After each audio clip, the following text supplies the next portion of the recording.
ஏய் கூப்பிடுறே, என் மனசார மன்னிப்பு கேட்டா தாண்டி என் மனசாரு வர சொல்றேன். சரி கூப்பிடுறேன். அம்மாடி குமுதா, மாமா கூப்பிடுறாருங்க. மாமா மாமா உனக்கிட்ட ஏதோ பேசணுமா, நீ பேசு. அத்தை அது ஒண்ணும் இல்லம்மா, மாமா உன்கிட்ட ஏதோ சொல்லணுமா. ஏங்க பாத்துட்டே இருக்கீங்க, கேளுங்க. ஏய் சின்ன பிள்ளைகிட்ட நான் மன்னிப்பு கேட்க நீ நின்று ரசிக்கணும். போடி, எனக்கு பேசுறதுக்கு நான் பேசிக்கிறேன் போடி. அதுக்குதான் வேசியை கட்டும் போது இருக்க கட்டணுங்கிறது.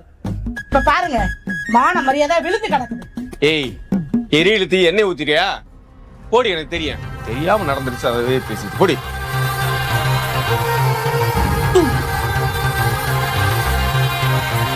ஏமா நிக்கிற? வா உட்காரு வா.